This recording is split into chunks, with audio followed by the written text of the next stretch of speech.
Today I fucked up by trying to help my grandma get on a train. This happened a few years ago in Japan. I always try to help my 92-year-old grandma get onto the train and get a seat. I do that by holding onto her sleeve so we don't get separated and sort of nudging her into a seat. It was busy that day, but I was determined, so I grabbed her sleeve and zeroed onto a seat and nudged her down. I was really proud of myself when I looked up and realized that I had grabbed a different grandma and my grandma was still on the platform as the door closed. I was so embarrassed and apologized profusely to the old lady I had kind of kidnapped. She was really kind and laughed and said it was okay. I had to double back and meet my grandma at the gate. She was not that happy. TLDR. While trying to be a good granddaughter, I accidentally kidnapped a stranger grandma and left my own grandma on the platform.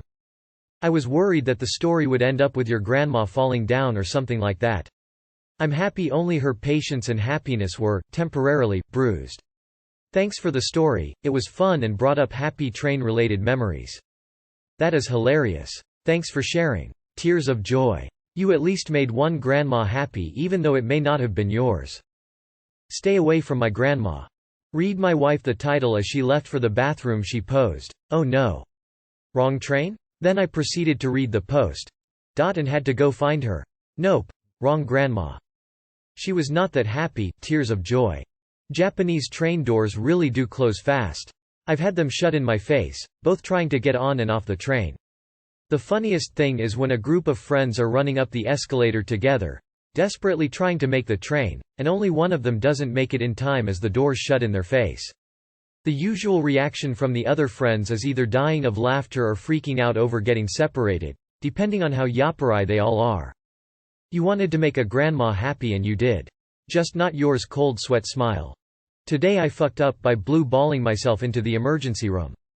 Let me preface this by saying that I've been trying not to masturbate for about a month now because I felt like I was doing it too much and I'm trying to change my pleasure-seeking, instant gratification ways. So I woke up one morning and started doing my normal morning routine. I showered, shaved and got ready for school. As I was heading to my car, I felt this incredible sharp pain in my testicles.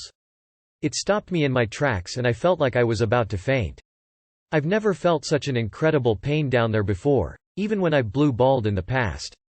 I went to sit down for a minute before deciding to slowly inch my way to my car, as every small movement intensified the pain to the point of me almost whimpering after each step. I debated on going straight to the but decided I would wait till after my first class to decide on whether or not to go. In lecture, the pain came in massive waves.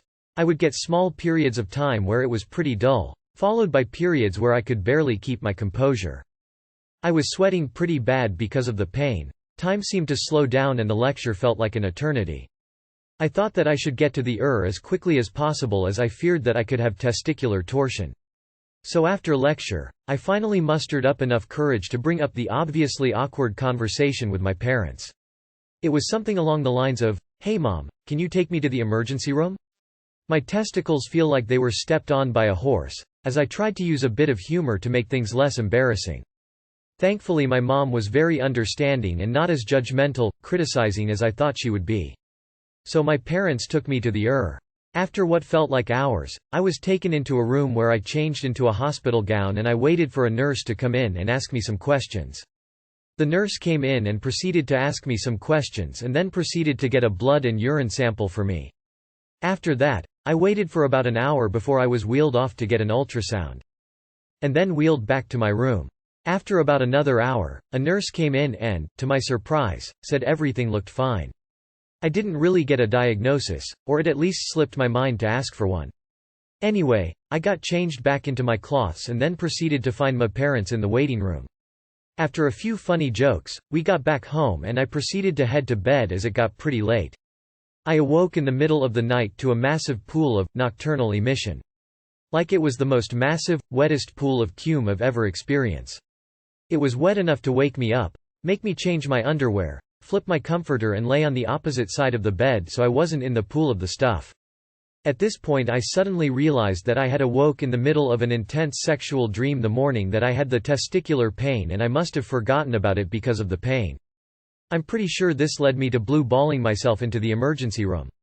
I felt really bad, like I wasted everyone's time and the hospital's resources. I guess it's better safe than sorry when it comes to the family jewels though, right? It'll probably be some good laughs amongst the friends though, if I ever bring it up, haha. Too long did not read. I woke up in the middle of an intense sexual dream, forgot about said dream and then went to the because of the massive blue ball pain. Absolutely better safe than sorry.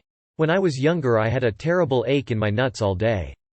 Wrote it off as growing pains or due to puberty. Convinced Dad to take me to the hospital the next day. Turns out I had a torsion the whole time and your balls aren't just supposed to be in pain because of puberty. Rather go to the hospital for blue balls than have a dead testicle. Fun piece of useless information. Women suffer, the equivalent of, blue balls too. Repeated build-up without release hurts like a bitch. I knew a guy back in high school like 20 years ago that woke up to a sharp pain, couldn't scream, and drug himself from bed and across the floor to his parents' room and then passed out when they woke up. He had a case of testicular torsion. One of his balls was the size of a grapefruit. You woke up in the and then went straight into surgery so they could untwist things. Terrible thing. He was in pain when walking and had to watch how he sat for like 2 weeks. Any medical problems with your balls tends to be quite painful for some reason. I thought blue balls were a myth, looked it up. Epididymal hypertension. Although I understand your need to change your pleasure-seeking, instant gratification ways, it is actually really healthy for a man to ejaculate a few times a week. If this were a porno, the nurse would have taken care of it for you. If you actually get testicular torsion, beware, most of the pain will not be in your balls. It will be in your side and/or lower back. I had it when I was 14. My GP at the time suggested it was indigestion. Okay, if you have an instant gratification issue you should totally change that. But also, masturbation is natural and healthy. Don't stop doing it from time to time. Don't fall into the cult of nofap, they are really weird. Just keep it to 3 or 4 times a week first and then 1 or 2 once you are used to it. Cut out porn for a while if that is part of the issue too.